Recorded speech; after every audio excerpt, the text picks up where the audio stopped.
sabdamu, ku rindu firman-Mu, firman Tuhan Yesus yang heran dan berkuasa. Berfirmanlah Tuhan oleh kuasa Roh-Mu, kepadamu kami berserah. Berfirmanlah Tuhan, Roh Kudus urapi hamba-Mu.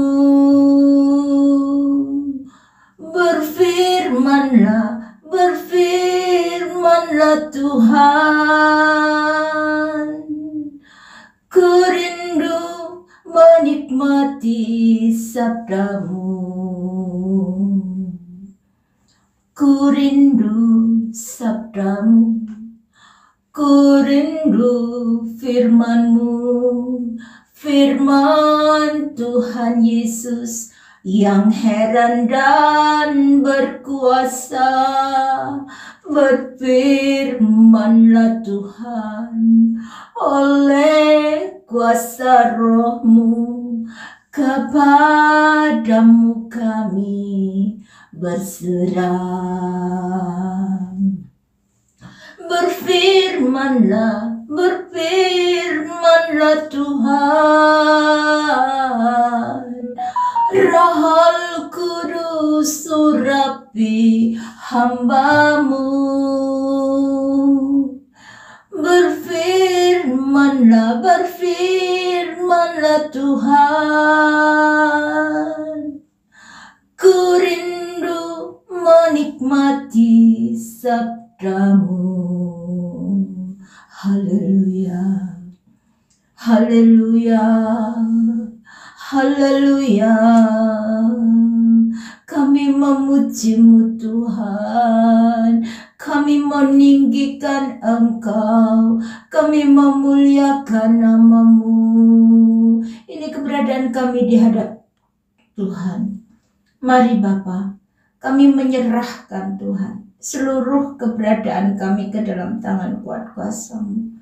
Roh, jiwa, dan tubuh kami, hati, pikiran kami serahkan ke dalam tangan kuat kuasa-Mu. Lingkupi kami dengan kasih-Mu Tuhan. Kalau sebentar kami akan membaca, merenungkan firman-Mu, mari Tuhan singkapkan segala yang terselubung dari firman-Mu, buat kami mengerti firman-Mu dalam hidup kami, dan beri kami kemampuan-Mu Tuhan, untuk kami boleh melakukannya dalam kehidupan kami, supaya kami jangan berdosa kepada-Mu. Terima kasih Bapa, di dalam nama Tuhan Yesus Kristus kami sudah berdoa dan mengucap syukur. Haleluya, amin.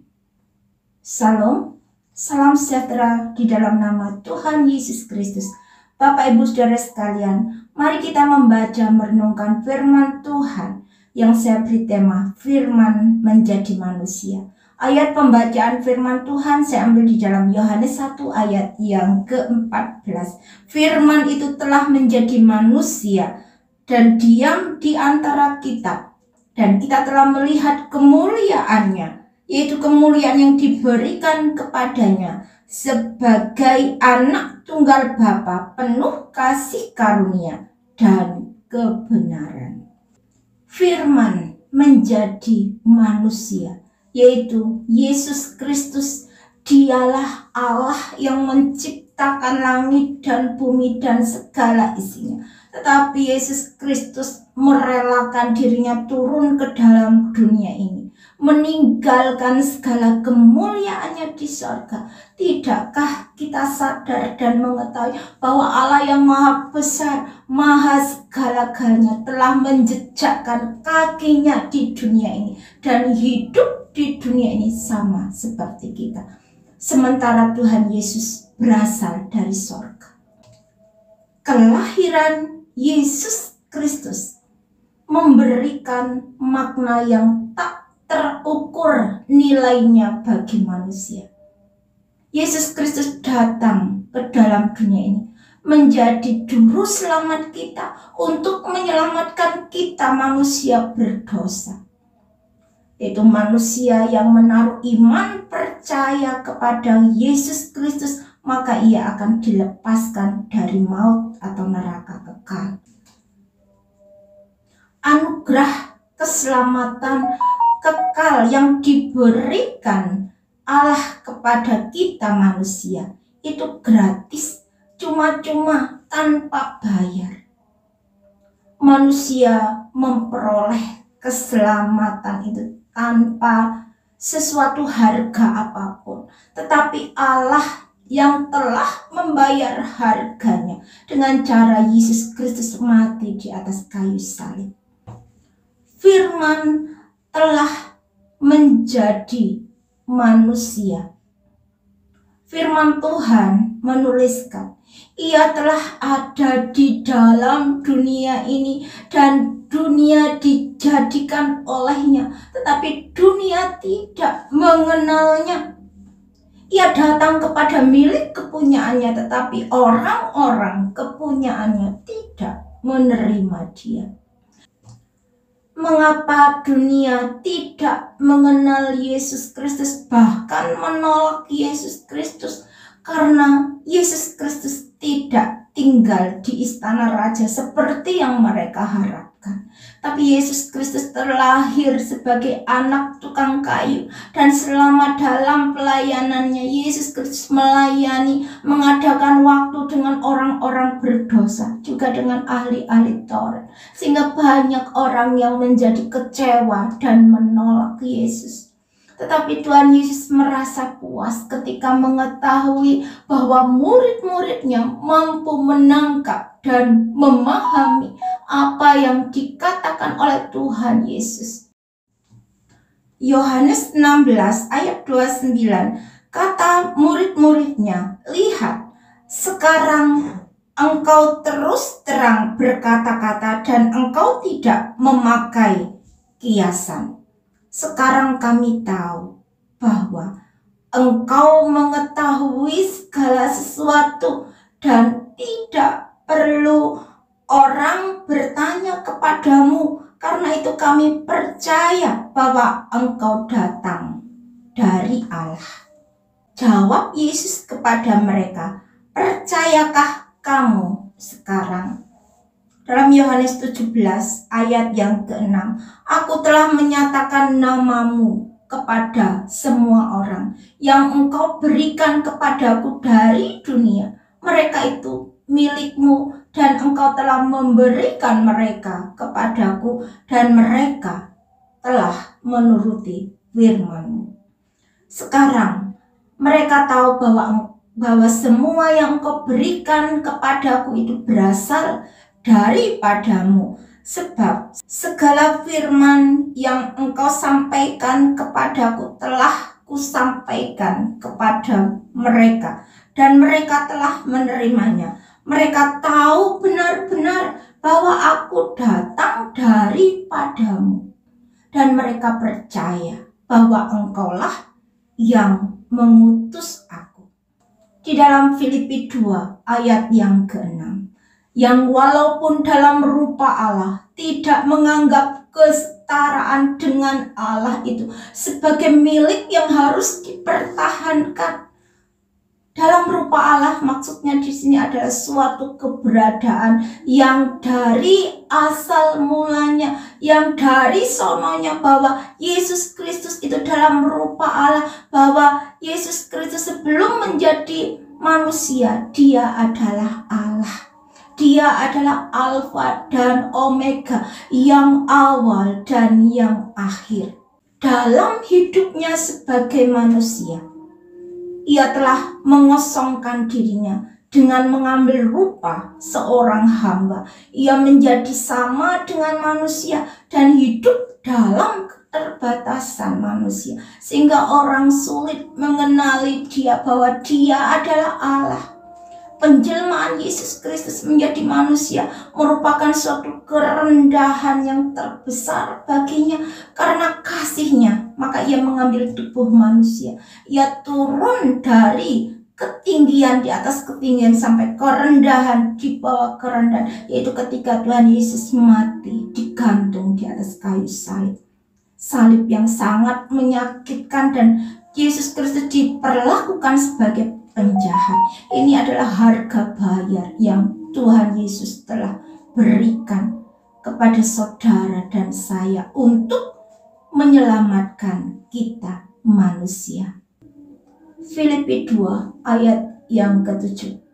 Melainkan telah mengosongkan dirinya sendiri dan mengambil rupa seorang hamba dan menjadi sama dengan manusia. Kata hamba di sini adalah golongan masyarakat yang paling hina, paling rendah dan tidak berharga pada saat itu. Sedangkan kedudukan Tuhan Yesus yang sebenarnya adalah memiliki segala kemuliaan Allah sebelum dia ada di dalam dunia ini. Kita melihat di dalam Matius 16 ayat yang ke-27. Sebab anak manusia akan datang dalam kemuliaan Bapanya, diiringi malaikat-malaikatnya. Pada waktu itu, ia akan membalas setiap orang menurut perbuatannya. Firman Tuhan menyatakan bahwa Yesus Kristuslah yang akan datang untuk kedua kalinya ke dalam dunia ini, yakni di atas awan-awan, disaksikan oleh seluruh umat manusia di seluruh penjuru bumi ini. Rasul Petrus yang menyaksikan kemuliaan Kristus beserta dua orang murid lainnya, bahwa Kristus Yesus berubah rupa dalam sekejap di hadapan tiga orang muridnya, diiringi dengan penyataan dan pengakuan Allah tentang kemuliaan Kristus di atas gunung itu. Sehingga Rasul Petrus menuliskannya bahwa Yesus Kristus menerima kehormatan dan kemuliaan Allah. Dan Rasul Petrus menegaskan bahwa kami adalah saksi mata dari kebesarannya.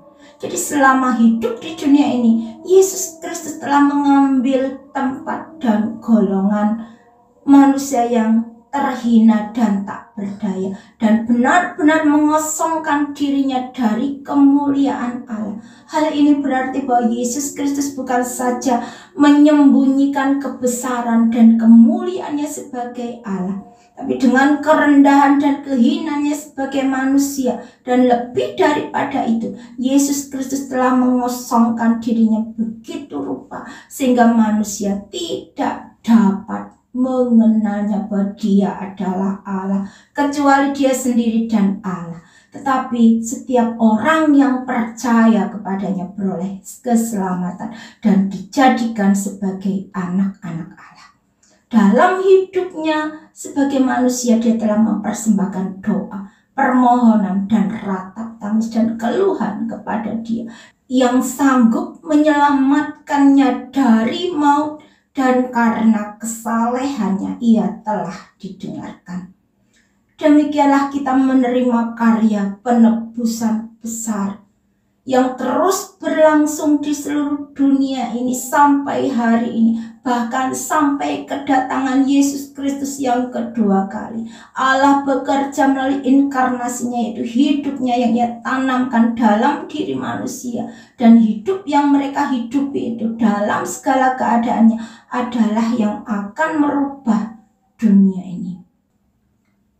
Yesus Kristus adalah Allah yang menjadi manusia, Firman yang telah menjadi manusia. Dengan karya keselamatannya, ia menunjukkan Allah kepada kita manusia dan membawa kita manusia kembali kepada Allah untuk mendapatkan pengampunan dosa dan keselamatan kekal. Yesus Kristus adalah Allah dari kekekalan, yang satu-satunya adalah Allah yang berinkarnasi menjadi manusia. Ia sekaligus Allah dan manusia, pengantara satu-satunya antara kita manusia dengan Allah. Yesus adalah pintu atau jalan untuk kita sampai kepada Allah. Oleh kasih-Nya, Yesus Kristus telah merendahkan dirinya dan taat sampai mati di atas kayu salib oleh kemauannya dan kerelaannya sendiri, sehingga Ia dapat menyelesaikan misi Allah atas dunia ini, yaitu menyelamatkan manusia berdosa. Sehingga setiap orang yang percaya dan menerimanya diberinya kuasa untuk menjadi anak-anak Allah, yaitu mereka yang percaya dalam namanya. 1 Yohanes 5 ayat 11 sampai 12. Dan inilah kesaksian itu, Allah telah mengaruniakan hidup yang kekal kepada kita, dan hidup itu ada di dalam Anaknya. Barang siapa memiliki anak, ia memiliki hidup. Barang siapa tidak memiliki anak, ia tidak memiliki hidup. Kiranya firman Tuhan boleh menjadi berkat di dalam kehidupan kita, untuk kita percaya bahwa Dia adalah benar-benar Allah. Dia yang adalah Allah yang telah mengosongkan dirinya, yang telah merelakan dirinya menjadi manusia. Dan biarlah kita tetap percaya, beriman teguh kepadanya, sesuai dengan janji firman Tuhan, supaya kita yang percaya boleh beroleh selamat, untuk kita mendapatkan kemuliaan, yaitu hadiah yang sudah Allah persiapkan bagi kita yang tetap percaya dan menang sampai pada akhirnya. Tuhan Yesus memberkati. Terima kasih Yesusku, terima kasih Yesusku, puji syukur hanya bagi Tuhanku. Terima kasih Yesusku, terima kasih Yesusku, puji syukur hanya bagi Tuhanku. Terima kasih Tuhan buat kebenaran firman-Mu yang boleh kami terima saat ini. Kiranya Tuhan bukakan mata rohani kami, untuk kami boleh mengerti dan percaya siapa Engkau yang sebenarnya. Mari Tuhan singkapkan segala yang terselubung itu dari firman-Mu, supaya kami benar-benar mengerti dan percaya bahwa Engkau Yesus Tuhan Allah dan Juru Selamat kami, yang sanggup menolong dan membebaskan kami dari perhambaan dosa, sehingga kami menerima kemuliaan yang daripada-Mu Tuhan. Terima kasih Tuhan, terima kasih. Pertetapkan hati dan iman percaya kami, untuk kami tetap percaya dan berharap sepenuhnya kepada-Mu, sampai pada saat Engkau datang pada kali yang kedua, kami tetap didapati setiawan. Di dalam nama Tuhan Yesus Kristus kami sudah berdoa dan mengucap syukur. Haleluya. Amin.